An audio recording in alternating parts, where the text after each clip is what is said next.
this is Esther from the Nutty Networkers, and I am here today with my colleagues Joe and Anna, and today we will be telling you all about an exhibit we put together ourselves called Weird and Wonderful Wetaskiwin, and we will be sharing our favorite stories, our favorite laws, and then we're just going to be talking about the experience we had putting it all together. So Joe, why don't you tell me your favorite story that you learned about? Hi, I'm Joe, and in our exhibit, like Esther said, we included a lot of stories, weird laws that make this city the unique spectacle it is. My favorite story probably has to be about this man named Felix who lived in a potato hut and used his kitchen counter as his bed. One day he decided to invite his friend over for supper, but then a snake decided to fall from the ceiling. So he stabbed it with a fork and cooked up the snake for supper. And legend says the neighbor never ever came for supper ever again, which I don't really judge him, but... My favorite part of that story is that we don't know if it's actually true or not.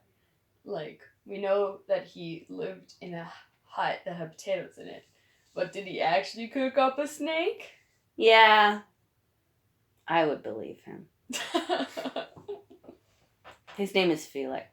Sounds like a dude who would cook up a snake. Felix is a respectable name. Mm-hmm. Yeah. What's your favorite story, Anna?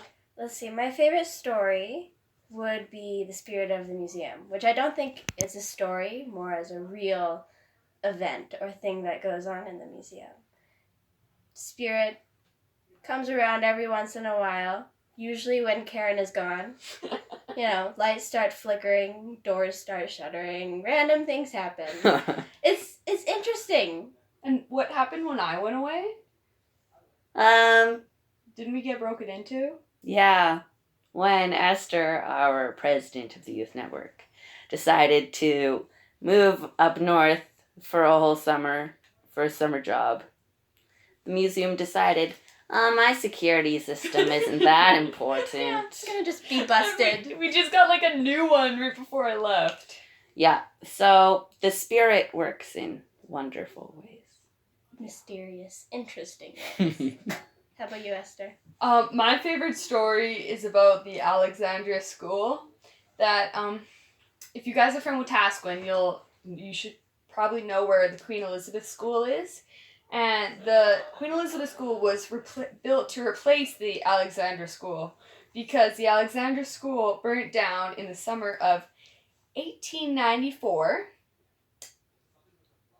And after it was rebuilt, so school opened in December, but it said it was like cheaply built, and there was this letter that I spent about 6 hours trying to transcribe. That was very funny. It was hilarious. She's like, is that school or pigeon?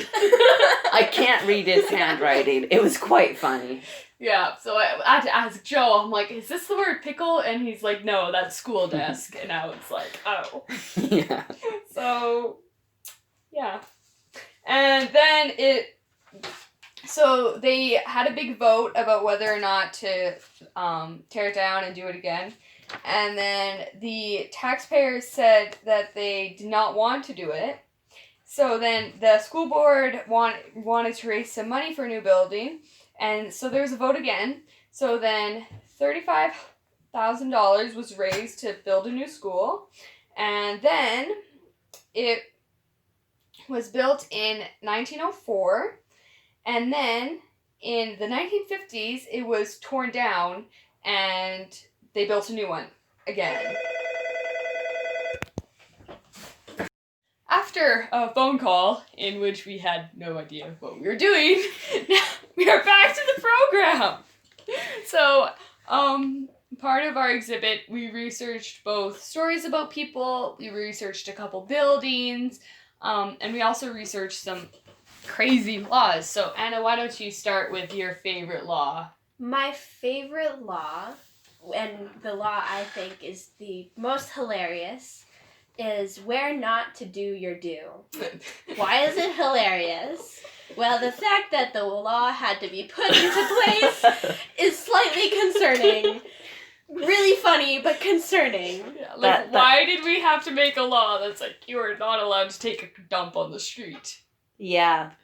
Obviously, it was happening enough that they had to make it into a law. Well, my question is, how many times did it have to happen before it was made a law? Hopefully not that many. See, you know what? Common sense isn't really common anymore, so I'm not really surprised that they had to make it into a law someday. Yeah, that's crazy. I guess, but it's still concerning. It is a bit concerning. You know, okay, so my favorite law is there's a law in Wetaskiwin that you're not allowed to put like pamphlets or pieces of paper under the windshield of someone's car. So obviously sometimes someone like broke a windshield wiper or something, or like it makes sense to have that law. But my question is, do I have to pay my parking tickets? Because they're pieces of paper that were put under my windshield against my will. Under your windshield wiper? Yeah. Huh. Okay, but I'm pretty sure that the person who wrote the ticket isn't going to like snap off your windshield wiper. But it's against the law to put a piece of paper on my car without my permission. That's interesting. But I'm sure if like RCMP came up to me, he's like, "Ma'am, can I please give you this parking ticket?" I'd be like, "No." Esther? No kidding. If no, I don't want to pay that. If the police ask, "Can I arrest you?" and you say no, well, it's like, what's the can point? you pay me $5,000? Well, no, I really don't have $5,000. She's broke. I'm a broke student with a cow buying addiction. Yeah. No, you buy horses, not cows. I buy both. Okay. But back Close to, enough. paying parking tickets. I think you still should pay a parking ticket. I think for like, sure. You have to, because you broke the law. Yeah. But also, they should be paying a fine, because they broke the law. Yeah. Interesting. Or would they be paying a fine to themselves? Because, like, if a member of the police department breaks a law and they pay the bill for that law, it's just writing it just your goes own back to the department. You're just writing your own paycheck at that point. Yeah. So it's okay. It's a win-lose situation. Maybe when they write the ticket, they also write the fine that they would have paid for putting and the piece of subtract paper. it. Yeah. Or do they add it, and that's why parking tickets are so expensive? Maybe. We will never know. We'll never know. What's your favorite law, Joe? My favorite law is, I think it was in 2006. So something must have happened before then. Someone must have complained. And you can't put your feet up on a public bench, fountain, flower pot. You can't put your feet on those things. So basically it's like your mom saying you can't put your feet on the dashboard. Yeah. Except it's the law. But it's the law, and it's I think it's a $100 fine. For the first offense. Fine. It's a big fine. And the second offense within 12 months, I think, is 2,000. No, not 2,000. 200? $200. Yeah, that's great. Like, imagine paying $300 for putting your feet up on a bench. Like, what if I have to tie my shoe? Bend over and do it on the ground. Yeah. I'm not flexible. I'm sorry, Esther, you're screwed. You know what? You're gonna trip over your laces. Either wear the Velcro or just flip-flops. In the middle of winter, just just be walking around about negative flip-flops. 30 in your flip-flops and I parka. can't tie my shoes. Like a true Canadian. Let's just say, after researching all these weird laws, we now know a lot of what not to do, or else we're gonna end up paying $300 in a year for putting our feet up on benches. It's kind of funny, because it's like, I'll be just chilling in the park, and I'll see someone sitting, like, reading a book, and you know how, like, you put your back against the armrest, and you're just reading a book, and I'm like, I could report you and make them pay $100, but then I'm like, you look like a good kid. I'm not gonna do that to you. So, if one day I see someone I don't like, just, like, chilling on a bench or putting their foot on a flower pot, I'm gonna report them. My question is, though, do they actually still enforce some of these laws? Yeah, because Yeah. I know this one was in 2006, so that's already 14 years. And I don't know about your guys' laws. Well, isn't there like a law that if you bring your horse to school, the janitor is legally obligated to take care of it? Yeah. So if I just ride my horse to school, could I just go up to the janitor and be like, feed my horse? I've never heard of that law. You haven't heard of that? Nope. Really?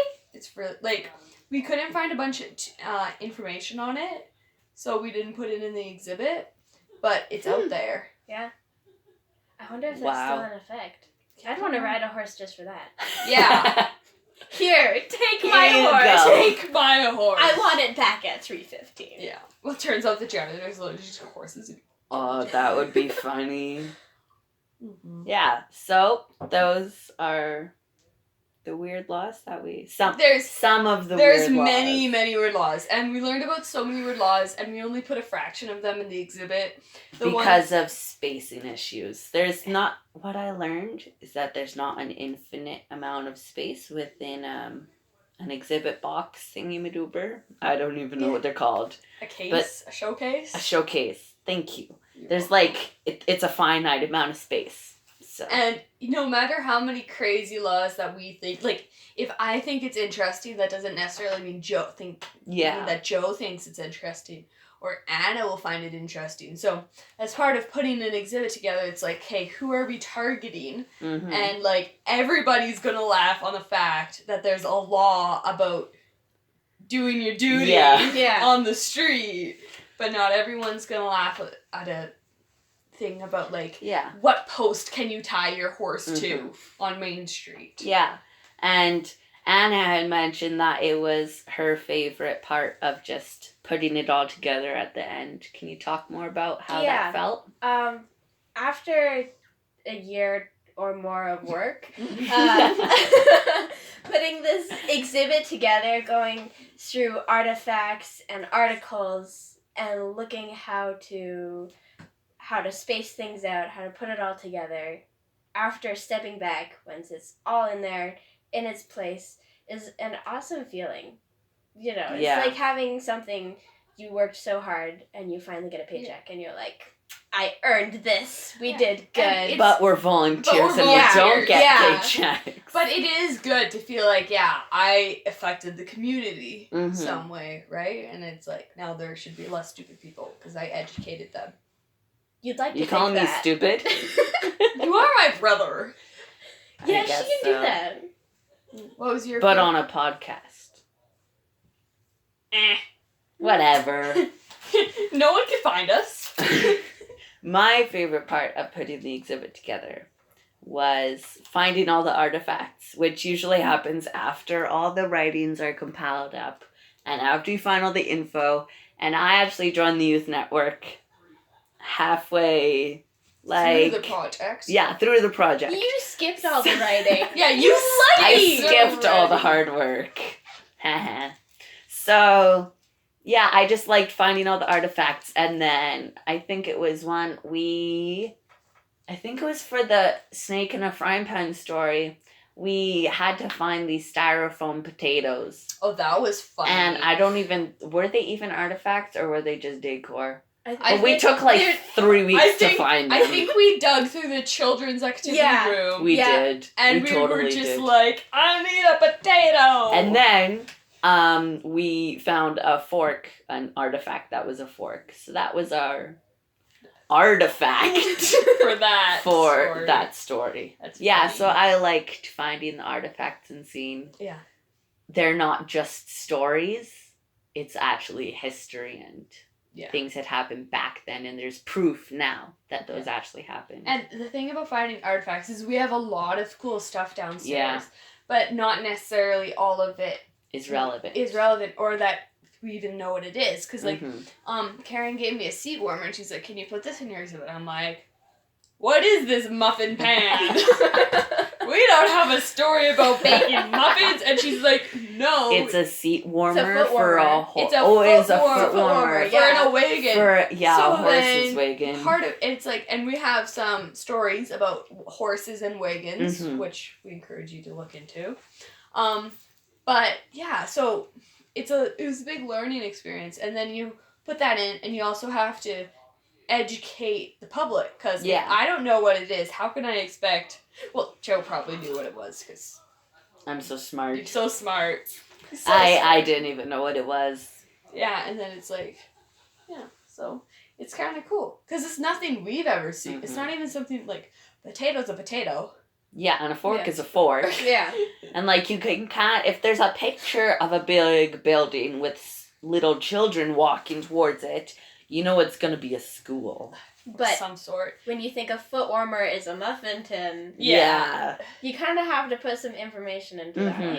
Yeah. Which, that's kind of like about the writing, and while I was not here, Esther did a bunch of the writing. I would say that my favorite part of putting the exhibit together was doing the research and doing the writing, because it was a big challenge to figure out a way, because I'm a very wordy person. Like, what a normal person says in 2 words, I say in 20. So it was a challenge for me to pick out the most interesting pieces of information that we've gathered and put it in a panel that, because when people come into a museum, they only usually read like 100 words or less, right? So then I wanted to make sure that the key points were getting through. But what I really personally enjoyed about it is I added humor to every one of our panels. Yeah. And like, there are so many little, and some of them are even like just inside jokes that me and Anna had. So then it's like someone will read that and they won't even know, but then we'll read it and just start laughing. Which was really strange for me the first time, because I'm like, hey guys, before I put this all together, let's read it and make sense. So I'm reading it out loud, and then these two are just laughing their it was so confusing. And then we were like, how do you explain inside jokes? Yeah. You can't. You have to be a part of the group. Yeah. And even now, since you've joined, we've had inside jokes. And, I'm sure we're going to slip some into a podcast somewhere. Sometime. Definitely. Yep. Yeah. This just reminded me, speaking of like writing things up and finding artifacts, it reminded me when we went to the archives. Oh, that was a lot of fun. It was so crazy realizing how much information Wetaskiwin had. Yeah. And history. Mm-hmm. And going through like old newspaper articles and seeing the newspapers were hilarious. It's like there's these little gossip columns. Yeah, there's a little like Jane went to the airport this week to pick up her brother. And it was like, whose name is Jack, of all names. It's like, no, you think we're joking, but we're not. And it's like a total detailed account. And like someone's hat. Yeah. And someone got new shoes. Yeah. And my favorite was Lou, this guy named Lou, was building a house. And then he put a new roof on. And then at the end of the column it was, good job, Lou. And it was just, I just started laughing and laughing. My. It was so funny. I was looking through some newspapers and I saw that there was a Mayor for a Day competition. And I saw my auntie's name. Oh, that's kind of cool. And I was like, wait, I know her. So after Youth Network, I went to my mom. I'm like, do you remember this Mayor for a Day thing? And she's like, yeah, your Oma made me get dressed up for it. I didn't like her that day. And it's crazy because like the more you know and the more you learn, like you start putting things together, right?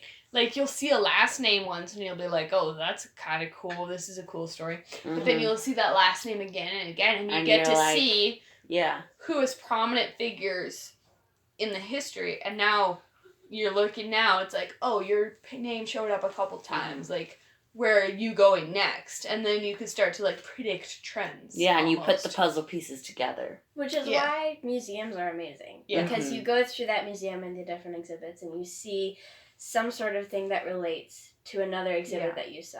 Yeah. And then you see a family member of the person that you saw in the exhibit, and you're like, oh, I learned a little bit about your heritage. Yeah. And that's one of my favorite things about working at the museum is you can you get such this deep understanding and connection to your community. And like, remember when we were putting the butcher exhibit in?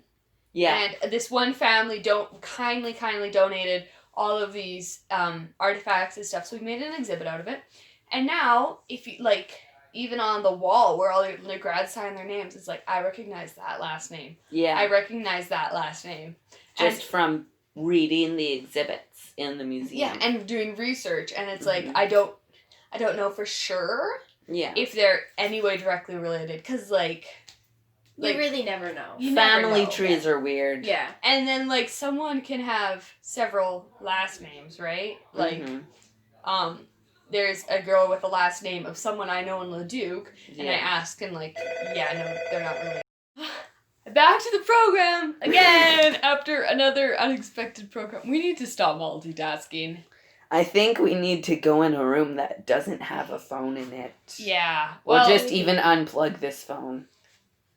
No. No. It's, I don't even know like how this phone works half the time. Yeah, it just buttons. Has an.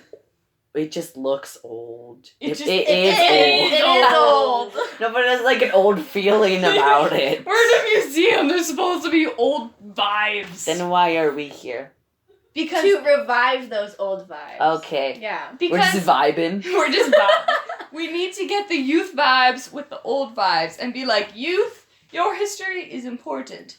Because you need to know, right? And it's important to know where you've been. Because you don't want to see... Well, sometimes you want to see history repeat itself, but... Other times it's like... Okay, so if World War II started for this reason, and this is what's happening in the world, maybe we should stop this. Yeah. And find a different way. Mm-hmm. So, thank you for listening to our podcast. We will be releasing one a month. That's our goal. Maybe if we get better, we could start doing 2 a month. That sounds like a lot of work. We don't do a lot of work here. True. Yes, we do, Esther. Right. Anyways, we just do it very slowly. That's very true. We are very slow. Because we have fun while doing it, because history is supposed to be fun. History is fun. Yes. So, thank you for listening to our podcast. We really appreciate it. Drop questions, comments, concerns in the comments below. Ideas for future podcasts. Yes. We'll try to get to them as soon as we can. And thank you guys for listening. And we hope that you now feel like you know a little bit more about Wetaskiwin's weird and wonderful history. And next month we will be... What's our next podcast topic? I'm not sure yet. We come prepared to these things.